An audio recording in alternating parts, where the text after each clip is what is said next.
Hello, my name is Jorge Crichigno from the College of Engineering and Computing at the University of South Carolina. And today I will talk about an overview of P4 programmable switches and applications to cybersecurity and networks. First, I will start with an introduction to P4 programmable switches.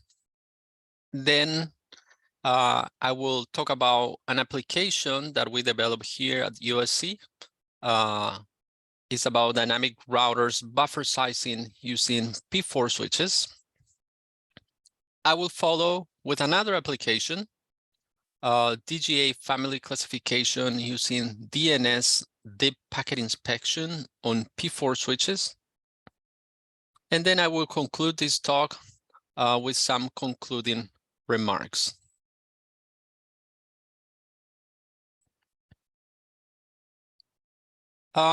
Since the explosive growth of the internet in the 1990s, the networking industry has been dominated by closed and proprietary hardware and software. We refer to these devices to traditional legacy devices or networking traditional devices. The interface between the control and data planes has been historically proprietary. That leads to vendor dependence. That means slow product cycles of vendor equipment and no innovation from the end programmers, from the end users. Legacy devices, we have a monolithic unit of the device built and internally accessed by the manufacturer only. So in this figure at the bottom, what we have is a network with 3 switches. And what this figure is trying to highlight is the fact that these 3 devices are monolithic. That means there is no separation between the control and data plane, is monolithic, and the internals are only accessed by the manufacturer. Now, this paradigm was challenged first by SDN. So there are 2 important points of SDN. First, SDN explicitly separates the control and data planes. And number 2, it enabled the control plane intelligence to be implemented as a software outside the switches by end programmers. So in the figure here, we have the control plane in green. And the innovation here was that the end programmers, the end users, can write code that control the data plane of switches. The function of populating the forwarding table is now performed by the controller. Now, SDN was important, but it has some limitations. The first one, SDN is limited to the OpenFlow specifications. For example, forwarding rules are based on a fixed number of protocols and header fields. IP, Ethernet, any protocol that is within the specification of OpenFlow. Now, if a programmer wanted to come up with its new protocol or header field or modify or extract certain information, that was not possible until the OpenFlow specifications were updated. The second limitation of SDN is that the data plane has been fixed, is hard-coded. So, and functions are only implemented by the chip designer. So at the bottom of these figures, we have the data plane of 3 switches, and the functionality is hard-coded, fixed. The end programmer cannot modify it. So the question was, can the data plane be programmable? Would we pay somehow or another in terms of performance the the fact that we might be able to program the data plane. And this slide is borrowed from Vladimir Gorevich, and it shows the evolution of the computing industry from first computers to signal processing, graphics, machine learning, up to networking, what we're talking here. So tracing a parallel, let's say with graphics. So for graphics, there are programming language, high-level programming language. Then we have a compiler, and then the compiler translate that into the platform, graphic processing units. So the analogy is with the networking. We now have a programming language that is specific, has an instruction set for networking to manipulate packets, to manipulate header fields. We have a compiler, and then we have a target processing unit, domain specific for networking. And that's what we are talking in this talk. We're talking about P4 programmable switches, these processing units that are programmable with P4. So programmable switches permit the end programmers to program the data plane, and with that, the programmer can define and parse new protocols. It can customize packet processing functions. The programmers can write programs that measure events occurring in the data plane with very high precision, or they can offload applications to the data plane. So on the right-hand side, we have a programmable switch, an abstraction of a programmable switch. First, we have the data plane at the bottom, and we have several elements in the data plane. Also, we have a P4 program where the end programmer, the user, can write a program, compile, and then the binary code is offloaded to the different elements in the data plane. At the bottom, we have what we refer to as P4 pipeline and several programmable elements. Packets arrive from the left, let's say through an ingress port, and then they will leave the switch through an egress port. The first element is the programmable parser.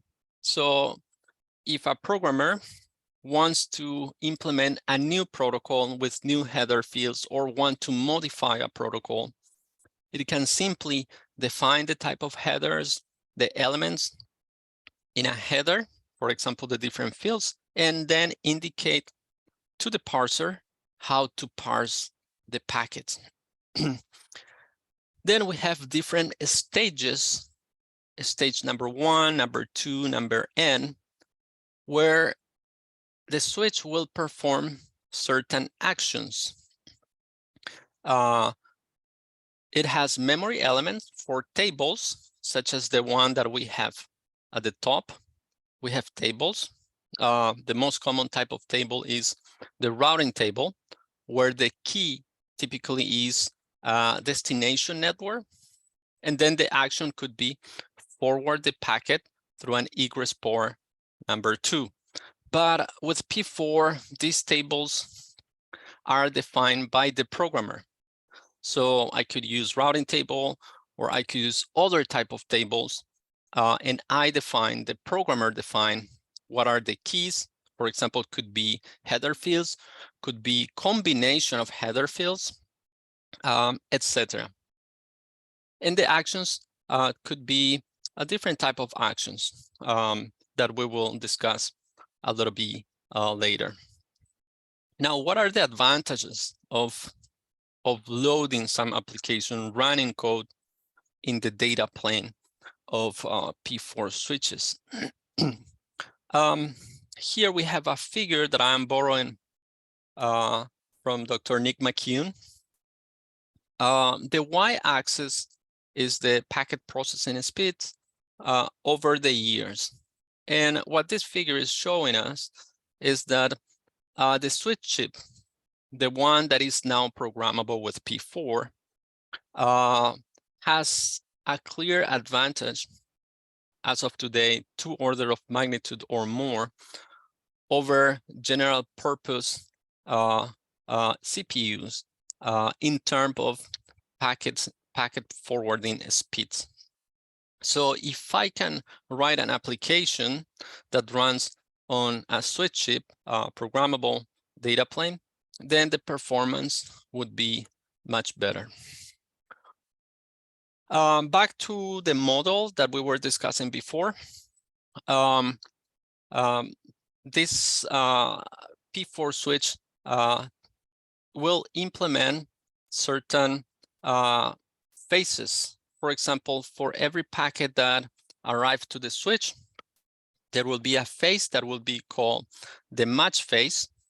The programmer might want to extract certain fields and then combine those fields so that to match the combination against a table, and that's the match phase.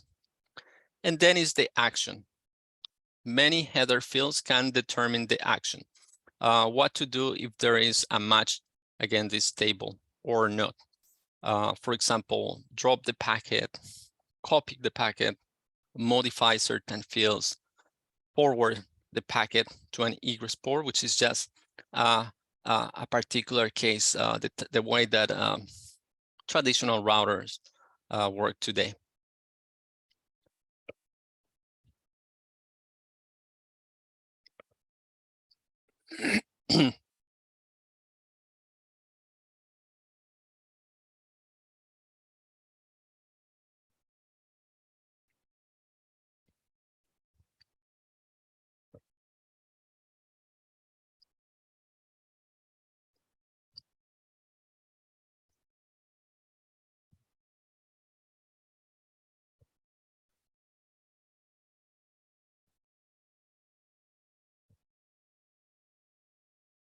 Now, the first application that I will discuss here is an application entitled Dynamic Router Buffer Sizing using passive measurements and P4 programmable switches.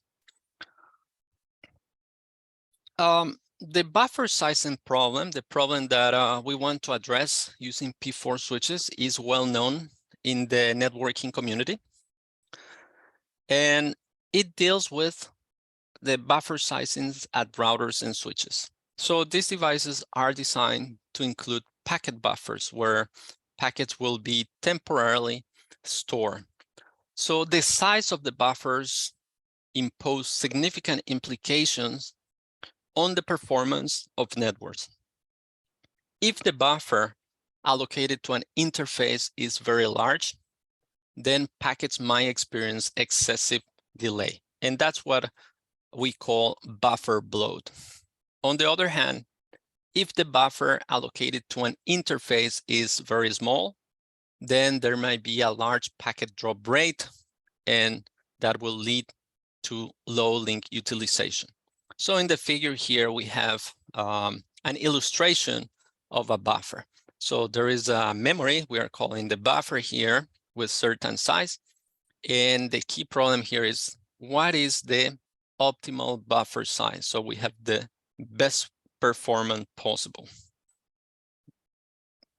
So the general rule of thumb in the 1990s was that the buffer size must equal the bandwidth delay product. So this is translated into a simple equation. The buffer size is equal to C times the round trip time, where C is the capacity of the port. In the figure before, we have an egress port and the packets being in the buffer waiting for transmission through this egress port. So we have the capacity of this egress port multiplied by the round trip time. And this round trip time is the average round trip time of all the flows crossing this interface.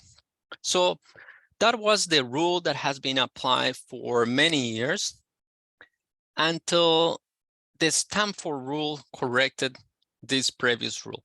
And the Stanford rule was written in mid-2000s. This new rule stated that the buffer size should equal the bandwidth delay product divided by the square root of n, where n is the number of long, persistent overtime flows traversing the port.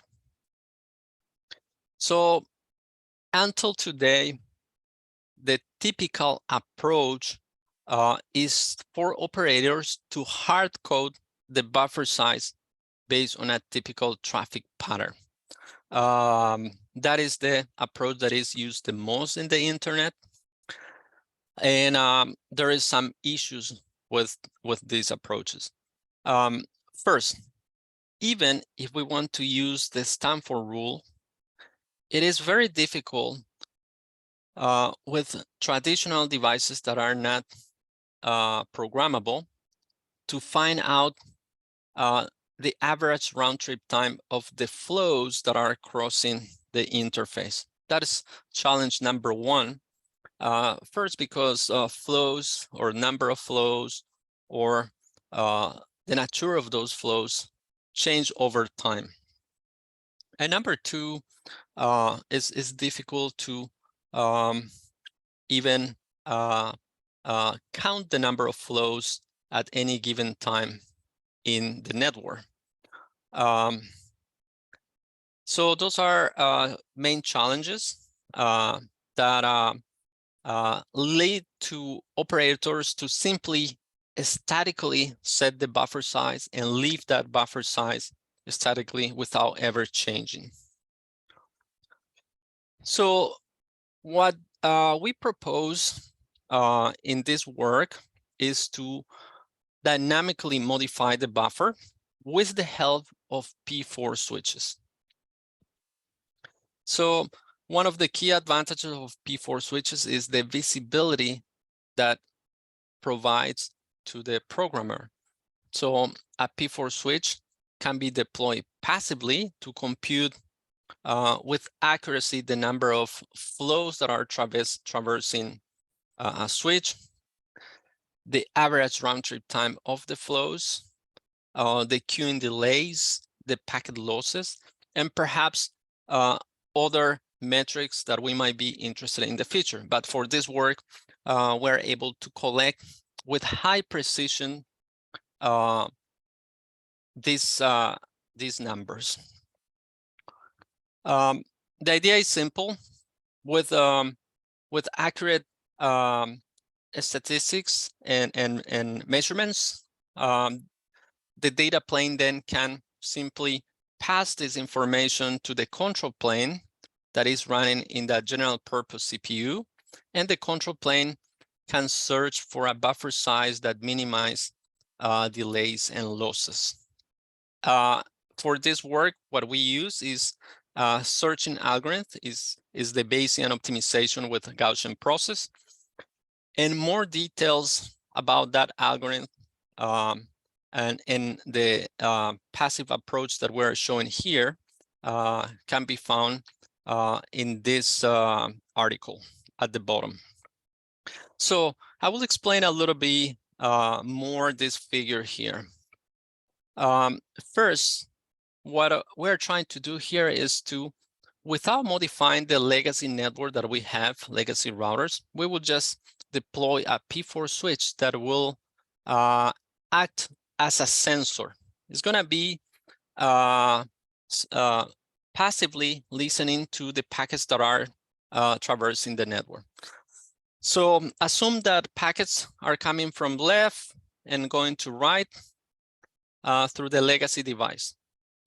So we have a legacy device and we have optical passive taps. These are physical devices, layer 1 devices, so they don't consume or don't impede the traffic.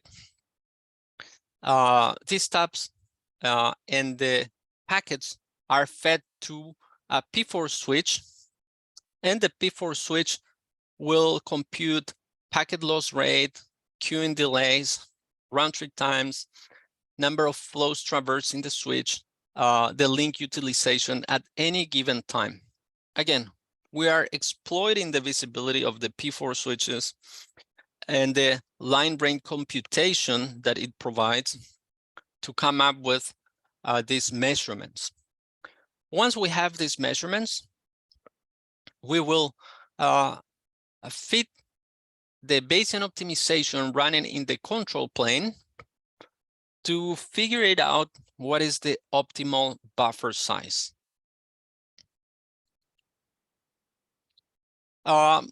Looking in a more generic way, we can see the previous application as a closed loop control system.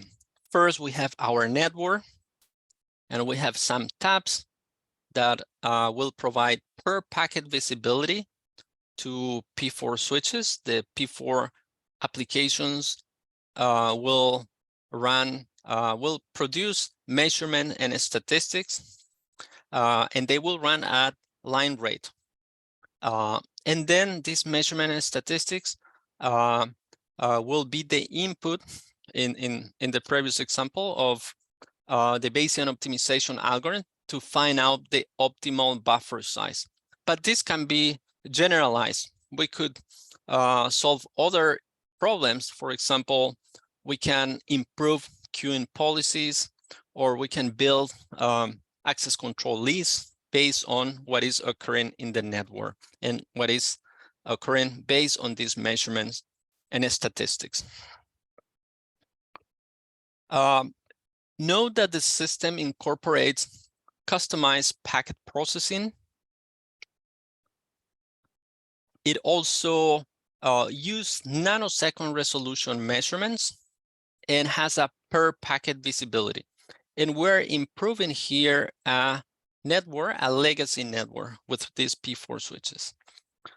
Finally, as I mentioned before, the P4 applications are run on the PDP programmable data plane chip at line rate. So we evaluate this approach using the testbed that is shown in the right side.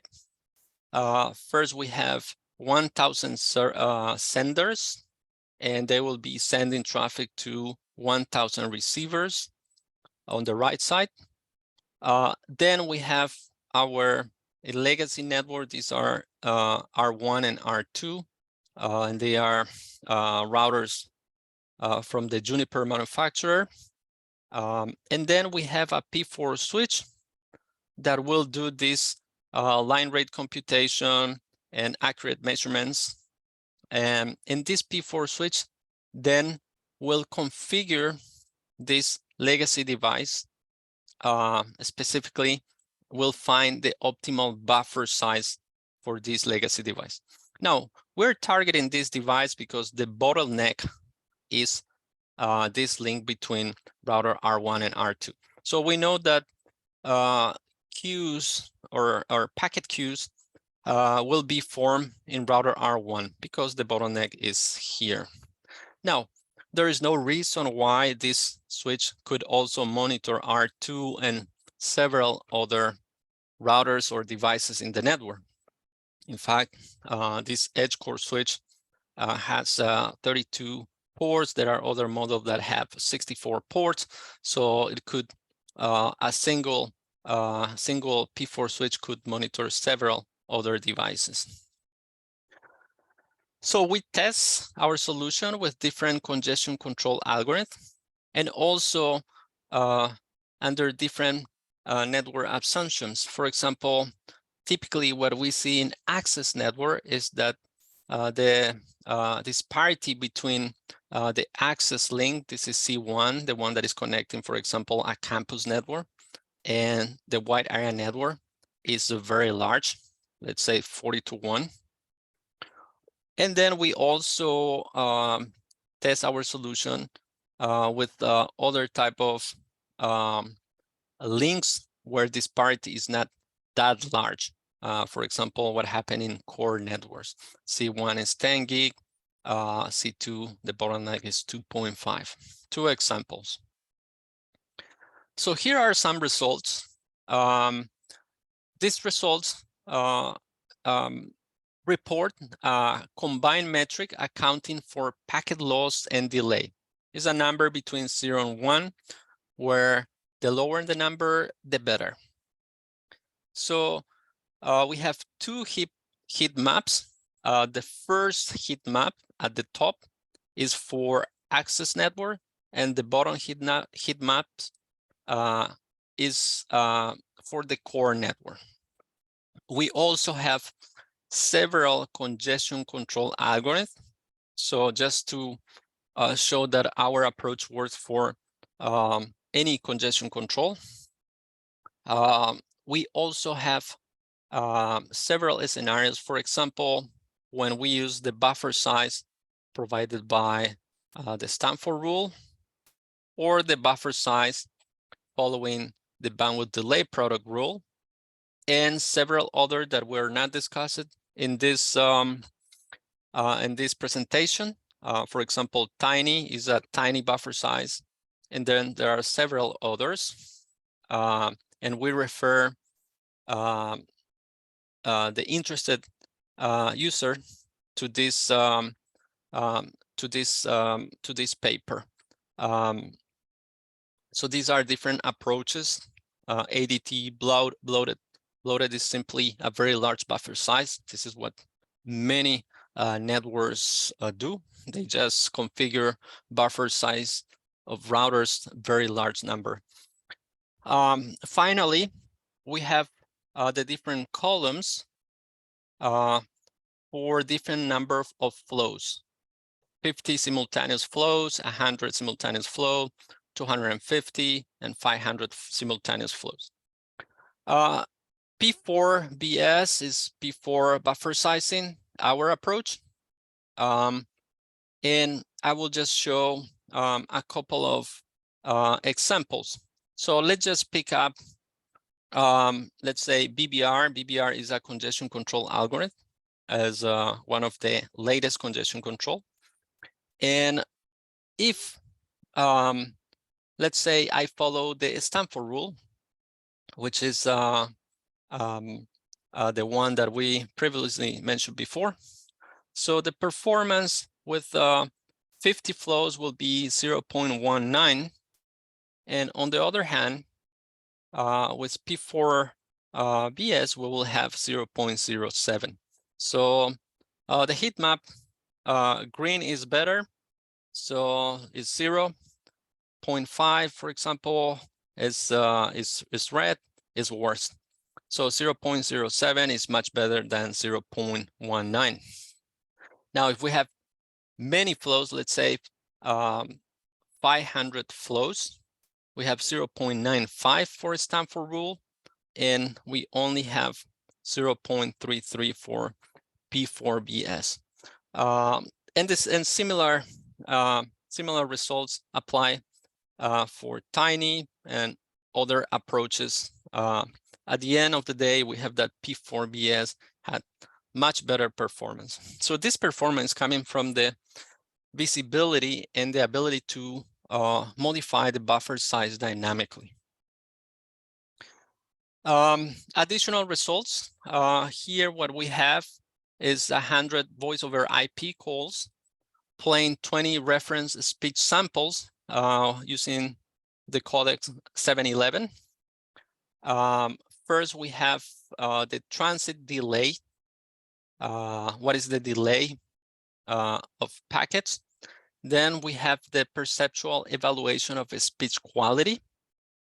And this is a metric that compares an error-free audio signal to a degraded one. The higher the value, the better. We have the value, the highest value 4.4. And then we have the C-score that consider both the delay and the PESQ. The higher the value, the better. First, the transit delay. The first figure, we have P4 buffer sizing. certainly has, this is the CDF, certain delay. We can see that the tiny buffer size certainly is better, and the BSCL is also better. So these two are better. However, tiny buffer size means that the buffer size is extremely small, even though it could have a lower transit delay, it will have a much higher packet loss rate, and therefore the quality will be degraded. And that's what we're seeing in the second figure. In the second figure, we have P4BAs, the proposed approach in green. The quality, the higher the better. So we have the best quality with P4BS. And let's say tiny buffer, the one that had the best performance regarding transit delay, the tiny buffer has a really poor performance in terms of the quality of the call. We will find a similar conclusion when we look at the CS score. The best performance will be the proposed approach, P4BS, the best quality, and then the rest of the approaches will have lower quality. Other results, we also consider real traffic traces from CAIDA and from MAUI. So this is real traffic measured in the internet, and they include both long and short flows. So long flows are persistent over time, several seconds. Short flows are typically a small flow resembling like a web traffic. So the proposed approach found a balance such that the flow completion time of short flow is close to that of the Stanford rule. For example, CAIDA traffic, here we have short flow, and we have the flow completion time, or FCT, which is just how long does it take for a flow to complete. We have the CDF, and again, we have the different approaches. P4BS here is the blue. Certainly is not the best, but it still is quite competitive. Performance-wise is close to the Stanford rule, which is the best here. Now, if we consider what happened with the long flows, what we see is that P4BS will have the best performance, or close to the best, is in green. And the Stanford rule that had a really good performance for short flows has the worst performance for long flows. So what we are trying to show is here, the proposed approach has a good balance. The completion time of short or small flows are very good, as well as for the long flows. We were able to observe a similar result with other traces from MAUI, which is also collected from the internet. Now, the second application that I want to discuss in this presentation is about DGA Family Classification using DNS deep packet inspection on P4 programmable switches. And what this application will show is a different way to use P4 switches. Specifically, we will be able to see how P4 switches are flexible enough so that we can de-encapsulate and process packets all the way up to the application layer, DNS packets. First, I will introduce what DGAs are. So attackers often use a command and control server to establish communication between infected host and a bot master. So DGA, or domain generation algorithms, are de facto dynamic C2 communication method between the malware and the C2 server. And malware include botnets, ransomware, Trojans, and several others. So how does a DGA algorithm work? So DGAs evade firewall control by frequently changing the domain name selected from a pool of large number of candidates. So in the figure on the right, what we have is a malware-infected host that will start generating a large number of DNS queries, because this malware, infected malware, will try to resolve for the IP address of the C2 server. Now, it's going to be generating this large number of queries. So the malware makes DNS queries to resolve the IP address of these generated domains. However, only a few of these queries will be successful. So most of these queries will be domain name system non-existing domain response, or DNS NXT replay. So most of them. Okay. Now, eventually, the malware infected host will query a DNS that is actually the one of the C2 server. And there is going to be a response with the corresponding IP address. And step number 3, the malware will communicate with the C2 server. So that's the way that the DGAs work. The type of domain that they use, domains could be random, or some of them could use a combination of genuine English words or a permutation of English words. So there is a variation of the type of domain names that they use. So what that means is certainly analyzing the domain name might be effective for many DGA's algorithms, but not for all. So what are the existing techniques to mitigate DGAs? First, we have the context-aware approaches. And these approaches analyze the network traffic behavior to fingerprint DGAs. So we are trying to characterize the traffic generated by hosts in our network.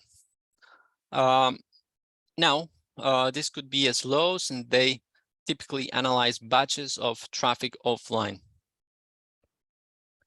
So context-aware relates to network traffic patterns, regular IP packets. Then we have a second type of approach, is referred to as contextless approaches. And they analyze domain name. So they are DNS-based. And once they have DNS domain names, they apply machine learning models. So typically these machine learning models, they use a general purpose CPU. However, it might also create a bottleneck to do the high traffic volume. There is a need for a system that use both context-aware and contextless features, and also a system that detects and classifies DGAs based on their family. For example, is this a Trojan, a backdoor, ransomware, etc. And that's exactly what our proposed system will do. The P4 PDP switch, the approach that we will use a programmable switch. And this switch will use both context-aware traffic features. That means extracting features from IP packets, timing information of the packets, etc. And contextless. It's going to be a combination of both. So in the figure here, we have a P4 switch, and we could have a network with hosts within the network. There might be an infected host that will generate traffic. And this switch will extract these context-aware features. For example, the number of IP addresses contacted by this host, that inter-arrival time between consecutive IP packets, number of DNS requests made, time it takes for the first non-existent domain response to arrive, inter-arrival time between subsequent NXT responses. And the details about this process can be found in this article at the bottom here. That's what we show here. This is, again, a P4 switch. This at the bottom, we have the programmable data plane. It's referred to here as P4 pipeline. And we have the context-aware features. So all IP packets observed in the network will be processed, flows will be tracked, hosts will be tracked. There is a shallow inspection and monitoring of the traffic, and information will be stored in registers in the data plane. So we use register in the data plane. We don't use the control plane for that. So that's one portion of our P4 application in the data plane. Now, the second portion relates to the contextless. This is DNS features. So whenever we have an NXT response, this is a response because a domain doesn't exist, what is typically happen with DGAs. The switch will perform the packet inspection on the domain name to extract the contextless features. So we have here contextless features on the left. So the packet inspection for parsing, this switch will extract all the way to the application layer, to the DNS. Specifically, it's going to extract the domain name. And it's going to extract structural and statistical features using match action tables that I will describe shortly. Now, when NXT response is received, so it's going to be, these features will be extracted in real time, and then information will be passed to the control plane running over a general purpose CPU. So that control plane will receive this stateful information or data from the data plane, and it's going to run a machine learning classifier to profile the DGA families. Now, a little bit more about the contextless features, specifically domain name, DNS analysis. Our approach is to use bigrams. So specifically what we do is we have a P4 application running in the data plane that computes the bigram of the entire domain name. So a bigram model may suffice to predict whether a domain name is a legitimate human readable domain. And the score that we compute is provided in this equation. So a score of the domain D for all subdomain S in this domain D, for all bigram in this subdomain, we will be adding these numbers FBS, where FBS is the frequency of the bigram B in the subdomain D. Few observations here. First, this is a simple addition, so we're just adding these numbers FBS. We are going to go over the whole domain. We might have multiple subdomains, let's say sc.edu or engineering.sc.edu. We have 2 subdomains there. So we will go over that.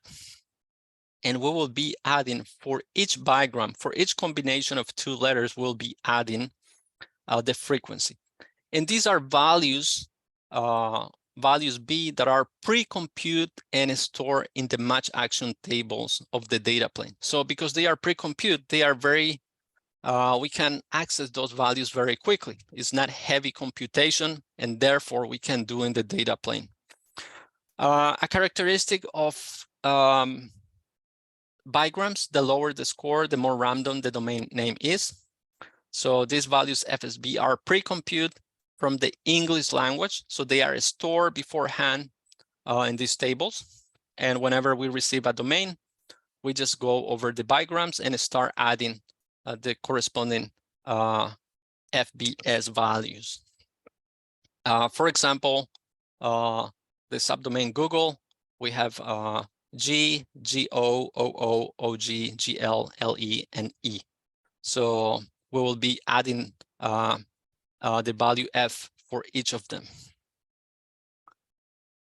So note that the system incorporates customized packet parsing and processing.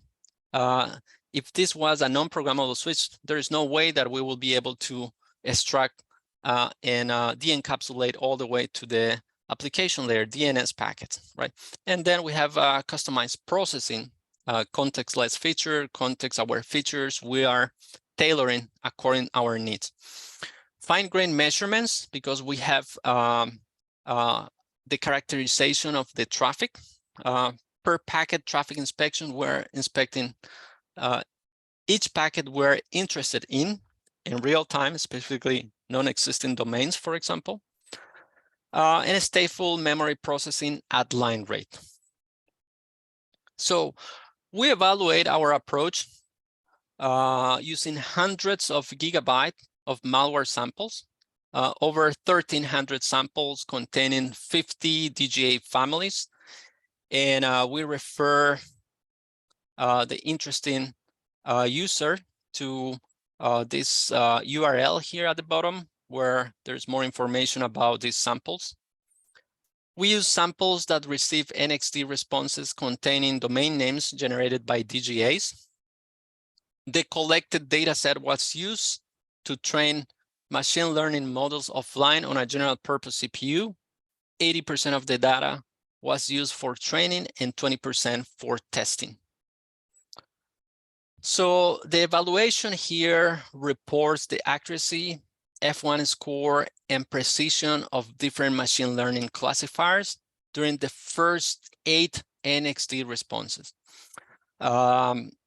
Here we have a table, RF, random forest, SVM, support virtual machine, and then we have other classifiers as well. So we found out that the random forest model performed the best. Notice that the accuracy, let's say random forest, the accuracy, when the ML classifier received the first non-existent response, we have an accuracy of 0.923. And then by the time that 8 NXT are received, we have an accuracy of 0.98.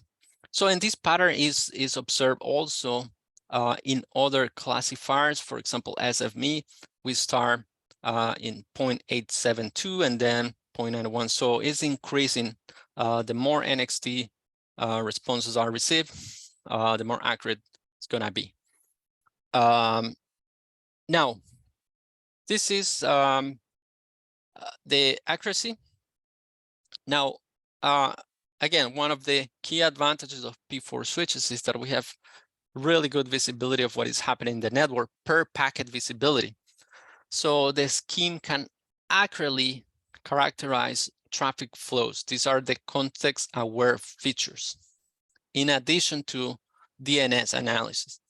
As an example, here we have the inter-arrival times between NXTs of DGA families with the largest number of samples. Examples here. The y-axis, we have the average inter-arrival time between consecutive NXTs.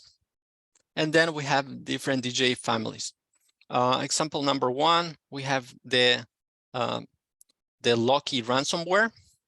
On average, it generates 1 NXT every 46 seconds. Then we have Timba, which is a Trojan.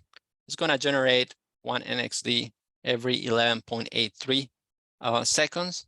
And then there are other examples. So Cinda, for example, this is a backdoor, and this generated with more frequency. So one NXT every 0.001, and then we have others.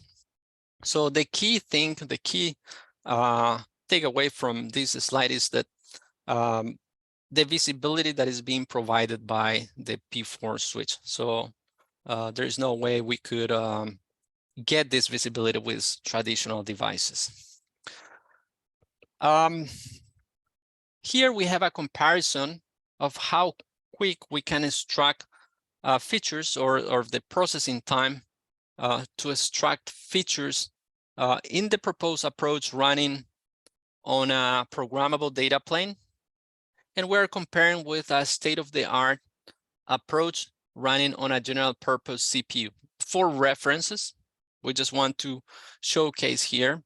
To extract features in a P4 switch, it takes 2.8 microseconds. We have the CDF here, and then we have the time, feature extraction time in microseconds. It's gonna typically take 2.8 in a P4 switch. If we run this on explain state-of-the-art algorithm, we will have a much higher extraction time. In conclusion, this presentation briefly described the evolution of networking devices from legacy monolithic units to SDN to P4 programmable data plane switches. So it discusses the capability offered by programmable data plane switches to enable the end programmer to produce fine-grained measurements, customized parsers and functions, and line rate computation. We show how we utilize those features. So such capabilities were applied to two different problems. First, the buffer sizing problems, where programmability was enabled in non-programmable devices to solve the buffer sizing problem using a passive deployment of P4 switches. The second example was to address the DGA problem, where the P4 switch application was able to detect and classify DGA using a combination of DNS, deep packet inspection, and traffic characterization. So the two examples were used to just highlight how the P4 switches can be used. So these are just a couple of examples of the impressive amount of work that was produced at the P4 community, which suggests that the programmability of switches, smart NICs, etc., will continue in a future. And to finalize or support this last idea, here we have an example or a taxonomy of P4 applications that were produced in the last few years. In-band network telemetry, network performance, congestion control, improvement, how to do measurements or active queue management, quality of service, traffic management, multicast, how to write application for middle box functions, load balancers, caching, telecom services, content-centric networking. And then there are others such as accelerations or IoT applications or cybersecurity, network and P4 testing, and so on. So for additional information about all these applications, we refer the user to this last article here given at the bottom. And with that, I will conclude this presentation. I want to mention that my contact information is given below. Here is my email. And in our website, we have all the papers that were given here as a reference and much more information related to P4 programmable switches. Thank you very much.